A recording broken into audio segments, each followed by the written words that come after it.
우리는 지난주에 성령이 임하니라는 말씀으로 우리 2장의 말씀을 배웠습니다. 그래서 성령님이 임하니까 숨어있던 그 제자들이 나가서 예수님의 부활을 증거하면서 예수를 믿어 세례를 받고 성령을 선물로 받으라고 외쳤습니다. 그래서 이 사람들이 회개하고 그리고 새로운 공동체가 형성됨에 대한 말씀을 우리가 살펴보았죠. 자, 오늘의 말씀은 베드로와 요한이 걷지 못하는 사람을 예수 이름으로 고쳐주고 성전에 몰려든 사람에게 예수님이 누구인지를 말씀하는 그 모습의 말씀인 것입니다.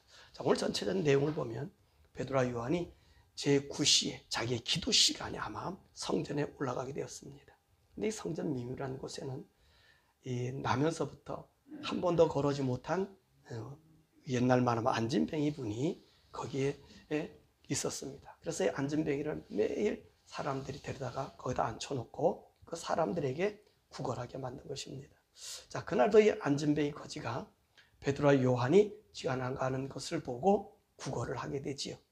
이때 베드로와 요한은 그 사람을 주목해 보다가 자신들을 보라고 안진뱅이에게 요구했습니다. 그러니까 걷지 못했던 이 사람이 이 사람들이 나에게 무엇을 줄까, 돈을 줄까 생각하고 쳐다보았습니다. 그때 베드로와 요한이 얘기하지요. 은과 금은 내게 없거니와 내게 있는 것을 내게 주노니 나사렛 예수 그리스도의 이름으로 일어나 걸으라 하고 오른손을 잡아서 일으키니 발과 발목에 힘을 얻고 이 사람 뛰어서서 걸으며 그들과 함께 성전으로 들어가면서 걷기도 하고 뛰기도 하며 하나님을 찬송합니다. 이런 이 거지의 모습을 본 사람들이 너무나도 놀라운 거예요.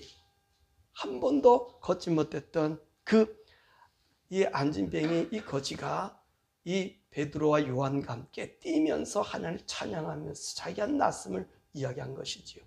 그래서 이들이 이제 성전 미문에서부터 솔로몬 행각까지 함께 갔습니다. 그러니까 이 모습을 보고 사람들이 이게 무슨 기적이냐 하고 아마 베드로와 이 거지들 주위에 몰려오게 되었죠. 그때 베드로가 모여들기 시작한 사람들에게 말씀을 전합니다.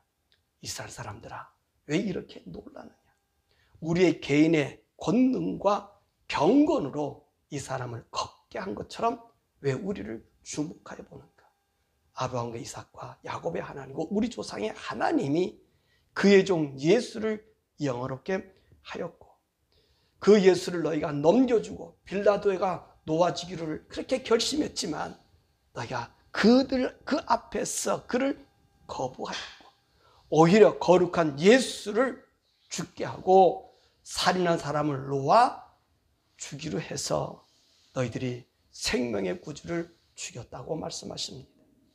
그러나 하나님께서는 죽은 자 가운데서 우리 예수님을 살려주고 그 예수님이 살아나심 이 증인으로 우리를 세우셨는데 그 이름을 우리가 믿으니 그 이름이 너희가 보는 이 사람을 성하게 만드셨다고 말합니다. 그러므로 오늘 이 성하게 한 것은 예수로 말미암아 난 믿음이 이와 같이 이 사람을 온전히 낫게 하였다는 것입니다. 그러면서 오늘 베드로와 요한은 그들에게 얘기합니다. 너희들이 예수님을 죽게 한 것 너희와 그 관리들이 알지 못했다는 것입니다. 그러나 예수님의 죽으심에 대해서는 이미도 하나님의 모든 선지자의 입을 통해서 예수께서 고난을 받고 죽으실 것을 미리 알게 하셨다는 것이에요. 또 모세도 말하기를 주 하나님이 너희를 위하여 너희 형제 가운데서 나와 같은 선지자를 세울 것이라고 말했다는 것입니다. 그래서 너희는 그가 말하는 모든 말을 들어야 한다고 말하고 만약에 그 선자의 말을 듣지 아니하면 너는 백성 중에서 멸망받으리라. 그렇게 모세가 증거했습니다. 그 모세의 얘기를 사무엘부터 시작해서 지금까지 오늘 이 예수에 대한 이야기를 해 주었다는 것입니다. 그래서 그 예수가 바로 우리들에게 왔다는 거지요. 그래서 우리는 이 이스라엘 사람, 우리는 어떤 사람이냐? 선지자의 자손이고 하나님의 언약의 자손이라고 말씀하십니다. 이는 하나님께서 아브라함을 세워서 약속하셔서 이 모든 족속이 너의 씨로 말미암아 복을 받으리라 하신 이 말씀, 이 복의 원천이 바로 이 예수님이신데, 이 예수님을 세상 누구보다도 우리에게 먼저 보내주셔서 우리로 하여금 돌이켜서 악을 버리게 하셨다라고 말씀하십니다. 그리고 하나님은 이 예수님을 하늘에 올리셔서 하늘나라의 새로운 세계를 만드시면 이 땅에 다시 보내주실 것이라고 말씀하고 계십니다. 이것이 3장의 내용입니다. 자, 그러면서 오늘 베드로와 요한은 뭐라고 얘기하죠? 이 사람을 낫게 한 그 능력이 무엇이냐고 얘기하고 있어요. 누구의 능력이라 그러죠? 예수님의 이름의 능력이라 그랬습니다. 나의 권능과 나의 경건함으로 이 사람을 고치는 것이 아니라 바로 예수 이름의 권세가 이 사람을 고쳤다고 말씀하십니다. 그러면 예수님의 이름의 권세는 어떤 것입니까?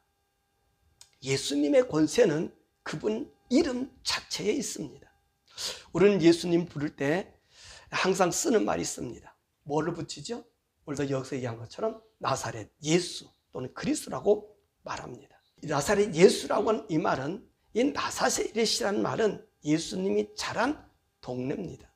그러니까 예수님께서 하나님의 사역을 하시기 전까지 그분은 나사렛 동네에서 사셨습니다. 그래서 이 나사렛이란 이름이 예수 이름 앞에 붙여지는 거지요. 그럼 이 나사렛이란 이름이 왜 이렇게 중요하냐 하는 것입니다.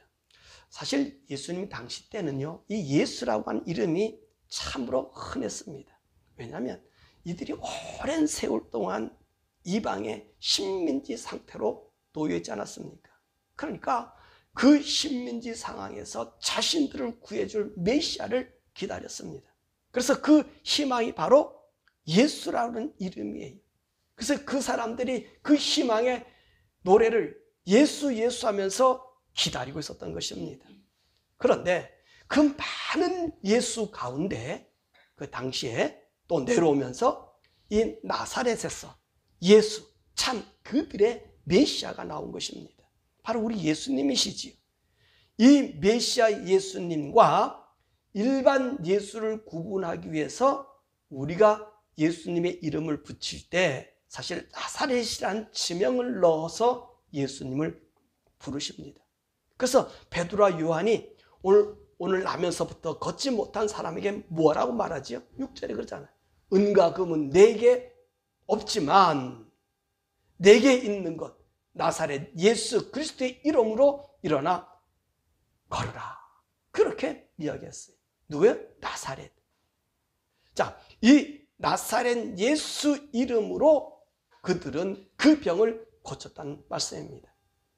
더욱이 우리가요, 사단을 쫓아낼 때라든지 또 우리가 병들어서 병든 자, 또 내 자신에게 이제 이 일을 행할 때는요, 예수 이름으로 물러가라 라고 하는 것보다 나사렛 예수 이름으로 명령하는 거예요.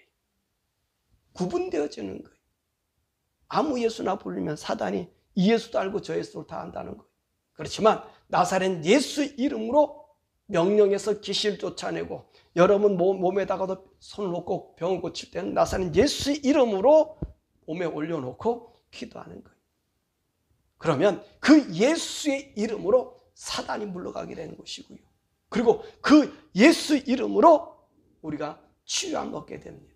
그래서 여러분들이 부르실 때 예수 이름으로 물러가라 하지 말고 반드시 나사렛 예수 그리스도 이름으로, 아니면 그리스도가 아닌 나사렛 예수 이름으로 여러분들이 자신이나 또 이웃이나 그리고 사단의 세력이 여러분을 엄습할 때에 물리쳐야 하는 것입니다.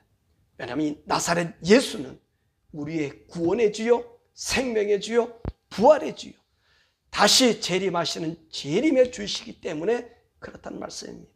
그래서 저와 여러분들이 예수님의 이름으로 기도합니다는 우리 통용적으로는 우리가 알아요. 그러나 실질적으로 악의 세력을 대항할 때는 나사렛 예수의 이름으로 물리쳐야 하는 것을 보여주고 있습니다.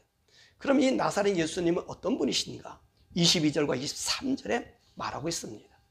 모세가 말하되 주 하나님이 너희를 위하여 너희 형제 가운데서 나 같은 선지자 하나를 세울 것이니 너희가 무엇이든지 그의 모든 말을 들을 것이라.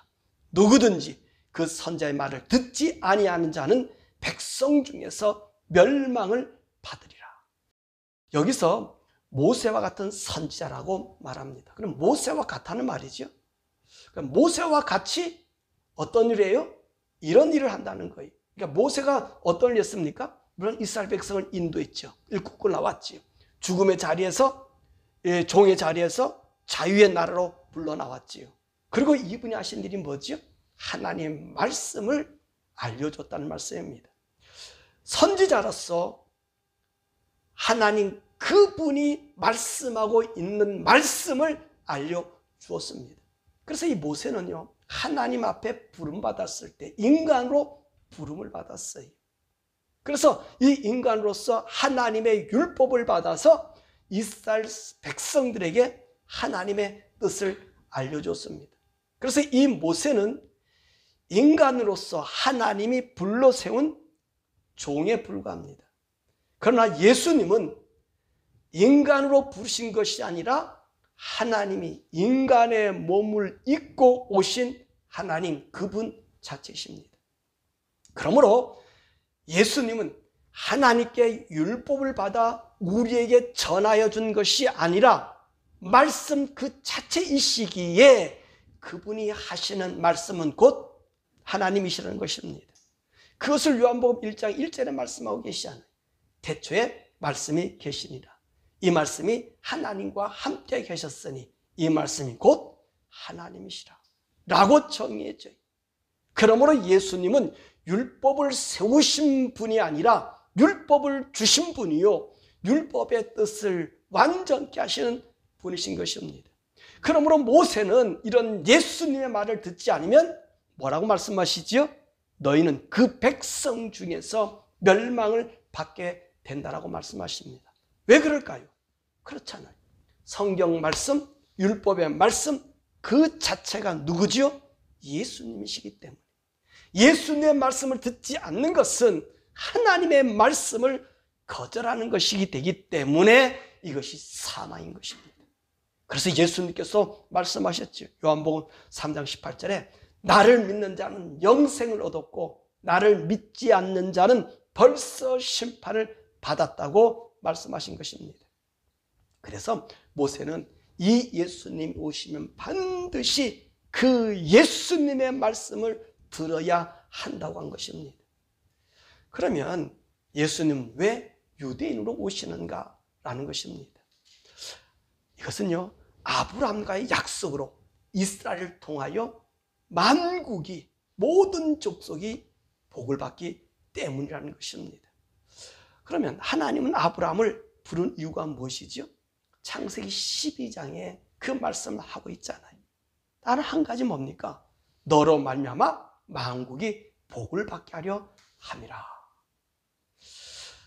하나님이 아브라함 불렀을 때 사실 노아 홍수 이후요 100년쯤이 지나자 인간은요 하나님을 배반합니다. 자기 힘으로 바벨탑을 쌓고 하나님의 말씀에 도전합니다. 창세기 11장 4절의 말씀이죠.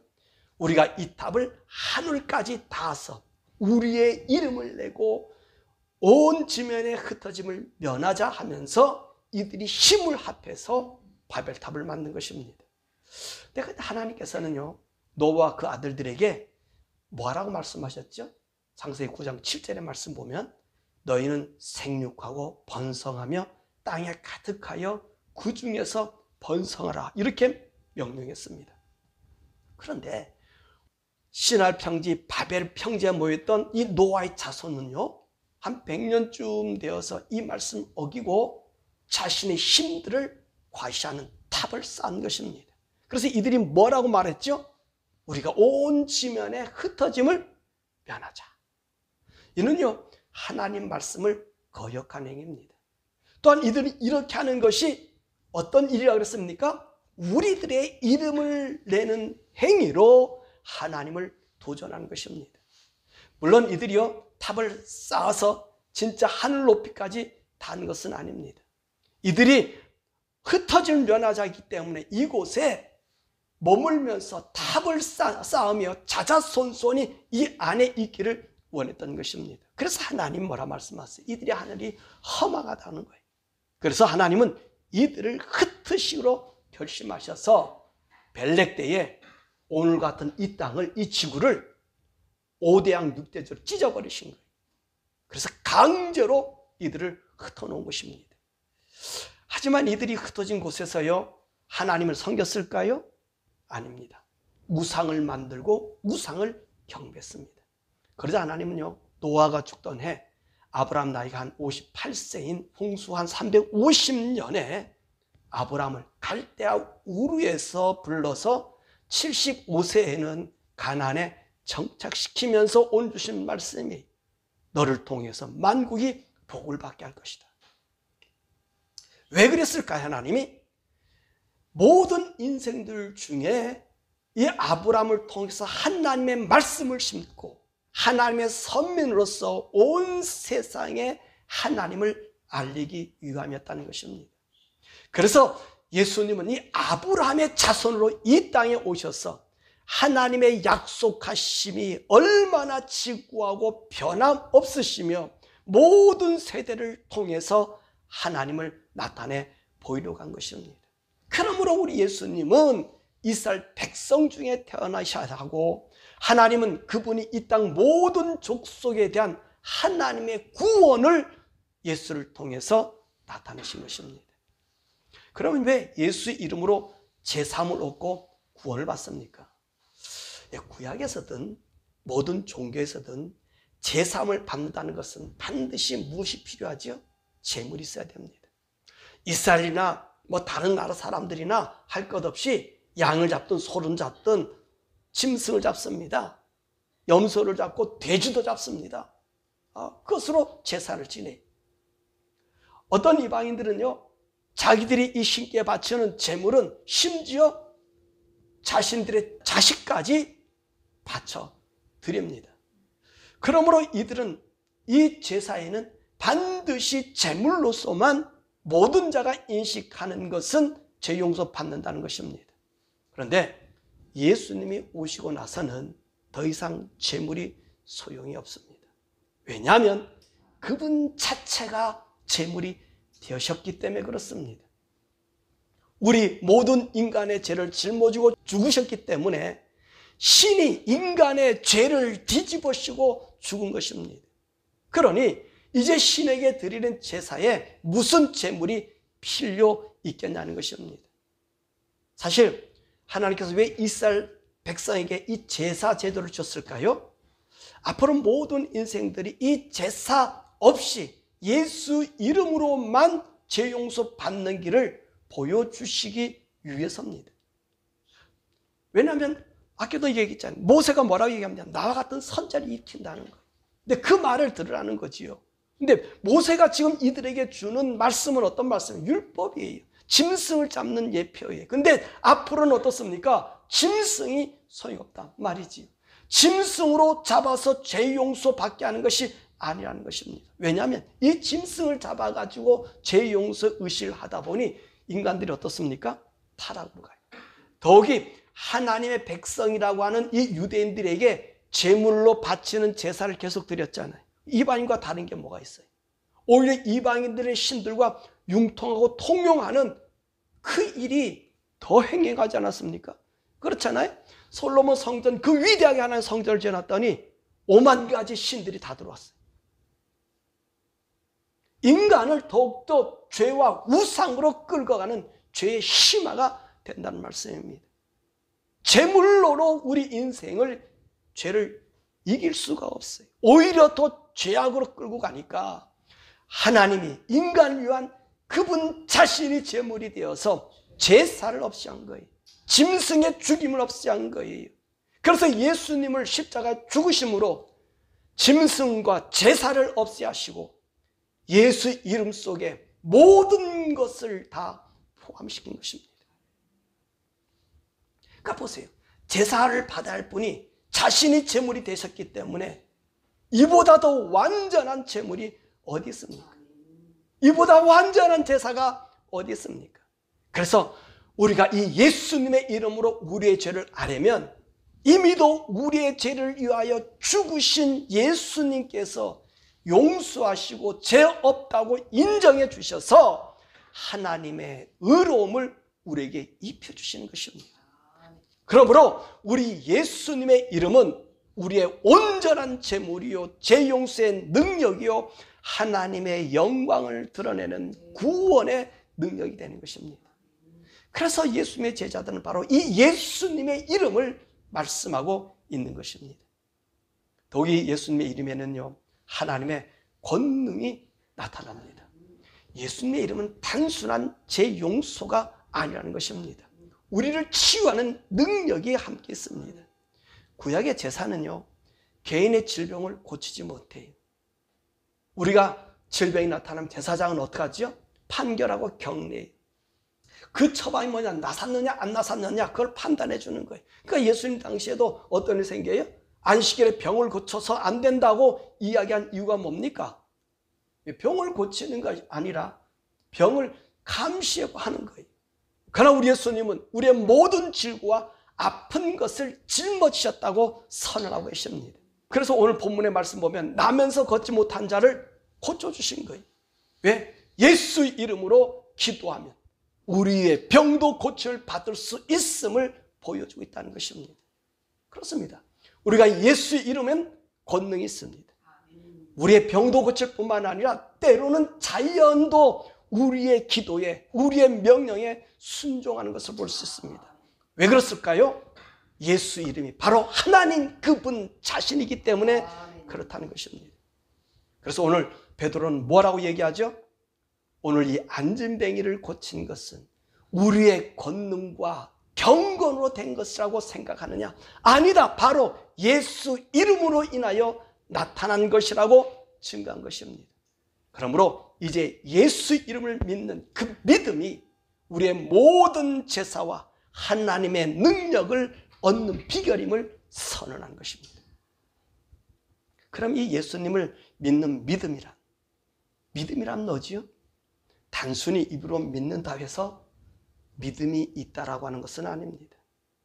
믿음은요, 그분과 하나 되는 겁니다. 우리가 예수님을 믿는다는 말을 할 때 단순히 그분이 나를 위해 죽으시고 구원하셨다는 것을 믿는 것만은 의미하고 있지 않다는 것입니다. 참 믿음이란 그분을 소유하는 것입니다. 다시 얘기하죠. 참 믿음이란 뭐라고요? 그분을 소유하는 것입니다. 다시 말하면 내가 그분의 것이 되는 것을 의미합니다. 우리가 믿는다는 것은 그냥 통념적으로 믿는 것을 말해요. 하지만 믿음은 그 생명과 일치되는 것을 말하는 것입니다. 예수님의 생명과 내가 일치하는 것, 이것이 믿음입니다. 왜 이 믿음이 중요합니까? 예수님과 한 생명이 되는 것은 내가 그분 속에 죽어야만 그분과 하나 되는 거예요. 예수님과 함께 죽어본 경험이 없는데 어찌 그를 믿는다고 이야기합니까? 그래서 믿음이란 내가 그분과 함께 죽었기 때문에 그분이 내 속에 있고 내가 그분 속에 있을 때 비로소 이것을 믿음이라고 말하는 것입니다. 우리가 말하는 추상적인 믿음이 아니란 말씀입니다. 그리고 우리의 삶은 그분의 삶을 살아감을 보여주는 거예요. 이것을 우리 예수님께서 인간으로 오셔서 보여주셨어요. 뭐라 말씀하십니까? 내가 아버지 안에, 아버지가 내 안에 있기 때문에 아버지가 하는 일을 나도 한다라고 말씀하셨습니다. 그래서 예수님은 뭐라 말씀하셔요? 나와 하나님은 하나라. 바로 이것이 믿음이란 말씀입니다. 우리의 믿음은 하나님과 하나 되는 것입니다. 그래야 영원한 생명이 있고 하나님의 나라가 우리에게 주어지는 거예요. 바로 오늘 베드로와 요한은 이 말씀을 이 3장에서 설명하고 있습니다. 말씀을 맺으면 지난주에는요 세례와 성령의 임함에 대한 말씀을 여러 번 배웠습니다. 오늘 말씀은 예수님의 이름의 원리에 대한 말씀을 우리가 배웠습니다. 예수님의 이름을 믿는 것은 그분 자체를 받아들이는 것이요, 그분의 죽음에 나도 함께 죽은 것을 이야기한다 했습니다. 그분의 생명 속에 내가 있다고 하는 것을 우리가 배웠습니다. 그래서 예수 이름을 믿고 그 이름을 부르는 것이 바로 믿음인데, 이 믿음은 그냥 입으로 외침이 아니라는 것입니다. 그분의 모든 것이 내 심령 속에, 내 몸과 마음에 심어져야 한다는 것입니다. 그렇기 때문에 우리는 그분이 하신 말씀을 우리가 받아들이며 그분이 걸어가신 그 길을 우리 또한 걸어갈 수 있는 것입니다. 왜 그럴까요? 우리는 우리 것이 아니라 주의 것이 되었고, 주는 나의 모든 것에 능력이 된 것입니다. 그러므로 예수 이름을 믿는 것은 그분 자체를 받아들인 것이므로 하나님의 구원을 받게 되고, 그분이 오실 때 그분의 음성을 듣고 무덤에서 부활하게 되며 땅에 있는 자는 휴가게 되는 것입니다. 왜요? 그분의 생명과 우리 생명이 하나이기 때문에 그렇습니다. 이것이 예수 이름에 있습니다. 예수 이름을 믿는 오늘 우리들에게 있단 말입니다. 생명의 주인의 이름이 내 속에 있는데, 내가 그 예수 이름을 부르는데 생명의 주인이 나를 찾는 그곳에 사망이 더 이상 우리를 짓누를 수가 없는 거예요. 사랑하는 여러분, 좀 부연하자면 사람들이 우울증이 온다고 그러잖아요. 우울증이 온다. 여러분, 예수 믿는 사람에게 우울증이 온다? 예, 올 수 있어요. 저도 경험해 봤어요. 누가 침범하냐? 사단이 침범.